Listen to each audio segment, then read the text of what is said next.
muitas escavações, e eu conversei com o povo e perguntei quem teve aqui. Pessoal de olho rasgado. E começaram agora a demarcar Mas como tem terra muito indígena. grupo Você pode ver estrangeiro. as maravilhas do nióbio, do grafeno. O Globo me procurou, o jornal Globo, a revista Veja, melhor dizendo, vai fazer uma matéria sobre grafeno. Não é comigo, não.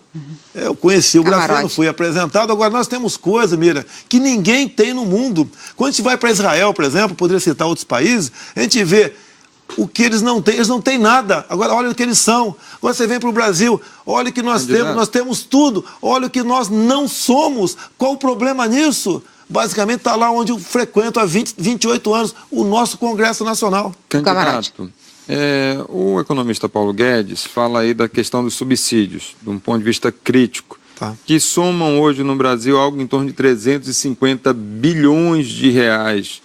Quais os subsídios o senhor cortaria? Olha, a ideia dele é não ter subsídio. Nenhum. Agora, por outro lado, a ideia dele é essa. Zona Franca de Manaus. Mantém. No meu entender, mantém. E aí fica contra o Paulo Guedes? Não, mas o simples. Eu não conversei especificamente com esse assunto ainda, tá? Mas eu estou perguntando... Você está falando sobre desonerações, talvez, é isso? Estou falando vários subsídios. Do geral, tá ok? Vários subsídios. Então, Zona Franca de Manaus por muito caso, para amigos do rei, pô. Tá ok? Isso. Agora, por que é o subsídio muitas vezes? Porque os impostos estão lá em cima, estão na lua. Isenção fiscal das indústrias. Se você não ceder em alguma coisa, aquela coisa quebra. Isso pode acontecer. Ele fala do cartel financeiro, né? Naquela época ainda existiam 14, 15 bancos. Hoje o cartel é muito maior. Quer dizer, 3 ou 4 bancos dominam o Brasil. Lá nos Estados Unidos tem 15 mil bancos. Como é que o senhor faria essa área mais competitiva? Facilitar talvez a abertura de mais bancos aqui. Mas talvez, isso aí. Mas você sabe que eles fazem o cartel, é difícil fugir disso aí. Mas como faria isso? Nós...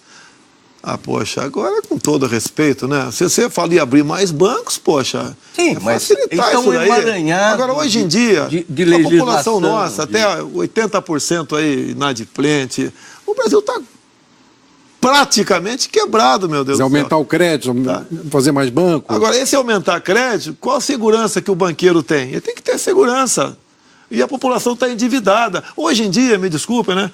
Quem quer fazer um negócio no Brasil, vai investir. Para produzir o quê? Para vender para quem se o povo está sem poder aquisitivo? A gente está numa situação falimentar. Estamos praticamente quebrados, na lona.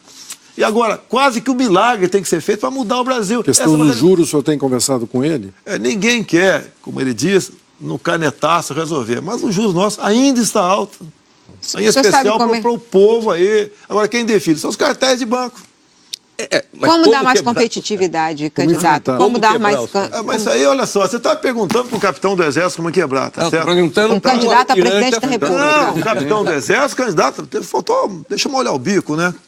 Candidato a presidente da República. Isso. Tá ok? Agora, as grandes decisões, eu não posso tomar sem ouvir ninguém. Eu seria um ditador. Não é essa a ideia. Não tem um plano, um estudo. Nós não podemos quebrar. Se você... De acordo com como tratar o mercado financeiro, você pode implodir tudo aqui, você não quer isso. Tem uma economista aqui, a senhora poderia nos ajudar. Jornalista de economia. Poderia nos ajudar como quebrar isso? É o senhor que é candidato. Não, é o senhor que precisa só. saber como fazer. Como que você está pensando? A gente só está querendo saber o que você está pensando de economia. Porque está muito nebuloso. Principalmente porque o senhor usou sempre esse argumento. É o Posto Ipiranga. Então a gente precisa entender melhor. Quem é a pessoa o Posto Ipiranga é o Paulo Guedes. Não, a gente quer saber... O Posto Ipiranga da Defesa é o general Heleno. Mas a gente quer saber o que o senhor pensa, porque é o senhor que é candidato. Não, mas eu penso que nós devemos resolver isso e quem vai dar receita não vai ser... E não vai ser o Paulo Guedes, vai ser toda a equipe. Agora, uma coisa importante que ficou desse vídeo do Paulo Guedes, acho que ficou bem claro, a crítica que ele faz à política econômica do governo militar. E o final do governo militar foi um desastre do ponto de vista da economia, né? O senhor sempre cita Itaipu, mas é preciso lembrar o seguinte, deixou uma hiperinflação, uma superinflação indexada que a democracia levou 10 anos para vencer, deixou uma dívida externa enorme que foi renegociada por Pedro Malan, deixou o país quebrado, deixou uma desordem nas contas públicas. O senhor consegue admitir isso? Em parte, admito sim. Delfim Neto tinha a ambição de ser presidente da República e não conduziu a política econômica a contento. Conduziu para ajudá-lo, né, talvez... Não foi só a Delfim, Neto. Delfim Neto queria ser candidato a presidente. E havia essa intenção por parte dele, tá certo? E chegou a esse ponto. Tá? Enfrentamos 2 crises do petróleo. Tá? Essas coisas acontecem, lamentavelmente. Tá ok? E o governo militar realmente saiu... Então ele errou na economia. Não, na reta final não foi bem. Agora, olha a infraestrutura deixada pelos militares. Tá certo, Sadi. Sem essa infraestrutura, nós não seríamos nada aqui no Brasil. Então tem essa herança dos militares que nós sentimos ela até hoje. Mira, com todo respeito, me apresente algumas grandes obras do Sarney para cá. Não tivemos nada, só corrupção. Fizemos o plano real para enfrentar a inflação deixada pelo governo militar, por exemplo. Vamos conversar aqui, né? É que, inclusive, dado a metade do governo FHC, os juros na Lua, tivemos essa dívida monstruosa aqui também, que ninguém sabe como pagá-la. Candidato, o Paulo Guedes já falou em algumas entrevistas que pensa em reduzir os impostos, cerca de 50 para 8, no máximo 10, que vocês estão conversando sobre isso. Quais são esses impostos? Olha só, nós temos ali dezenas de impostos. Tá? O deputado Luiz Carlos Raul está com um projeto nesse sentido. E eu acompanho a meia distância ao longo dos anos em Brasília. Tá? Quando você quer reduzir, diminuir, fundir impostos, não sei o que lá, você tem problema na Câmara, no Senado. Tem parlamentares que são ligados ao governo federal, outros são ligados aos governadores, outros aos municípios. E quando tá, um ente vê que vai perder, vai tudo por água abaixo. O que eu falei para eles? O ideal seria imposto único, até o ideal, né, o sonho, né? É uma utopia, tudo bem. Mas nós devemos começar a reduzir paulatinamente os impostos. Qual imposto? Poxa, Nenhum imposto já está na... Poxa, Mira. Mas ele disse que vocês estão avaliando. Poxa, por isso que a gente está perguntando. Eles estão conversando sobre isso. Não, é porque ele falou assim... O básico dos impostos... Não, ele falou... Ele falou que o senhor concordou em ter 15 impostos. Por exemplo, procedimentos médicos, eu não vou ter como responder para você, Mira. Mas quando você conversa sobre isso... Candidato. E quais impostos você já falou? Eu não sou médico. Mas os eleitores precisam saber das suas ideias. O senhor disse... O Paulo Guedes disse que... Desculpa, André, aí eu vou complementando você e depois deixo você com a palavra.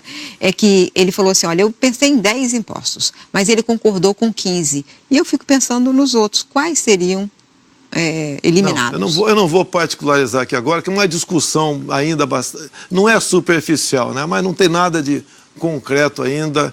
E isso daí, por ocasião do nosso plano de governo, vai ser apresentado. Quando? Até... É o limite longo, se não me engano, é 15 de agosto, se não me engano. É porque ele disse que está em avaliação, candidato, por isso que a gente está perguntando. Ele disse que está em avaliação por vocês. Por isso mas lógico que está em avaliação. Mas quais são? Eu estou correndo atrás do voto no Brasil, estou andando no Brasil. Quem está com a mão na massa, na escrivania, com a caneta e um óculos, não sou eu. Essa equipe... Mas o que ele disse para o senhor? Candidato, o senhor não falar... Para os seus eleitores, a gente está dando uma oportunidade para o senhor falar... Não, eu estou entendendo a pegadinha de vocês. Não é pegadinha. Não, estou entendendo a pegadinha de vocês. Não, que é isso? Eu estou entendendo.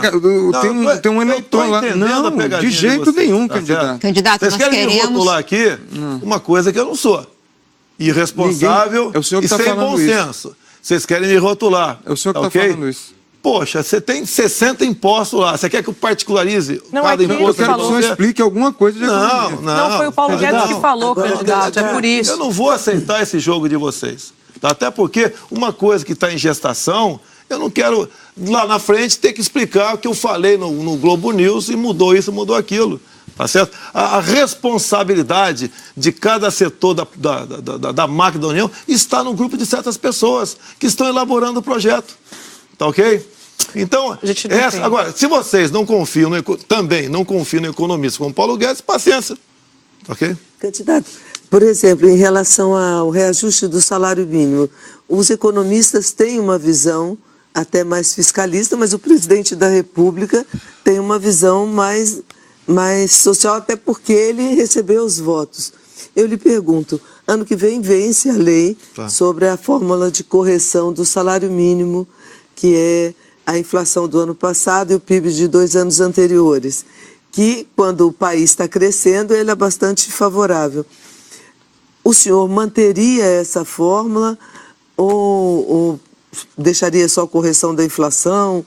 Ou o senhor opinaria junto à sua equipe econômica com a sua visão de quem andou por esse país todo para colher votos, o que o eleitor do senhor, o trabalhador, pode esperar de uma política de salário mínimo do seu governo? O aumento do salário mínimo não pode ser, tá certo, superior ao aumento do salário mínimo de referência dos aposentados. Nós não podemos ir condenando ano após ano o salário dos aposentados, ou melhor, os proventos, a aposentadoria dos deputados e dos aposentados diminuindo. A gente não pode admitir isso. Você está dizendo que você vai Porque cada vez, mais. olha só, por exemplo, mais ou menos, quem se aposentou com 10 salários mínimos está ganhando meia dúzia. Quem se aposentou com 5 um tempo atrás está com 4. Isso tem que deixar de acontecer. A Cris está perguntando sobre a correção do salário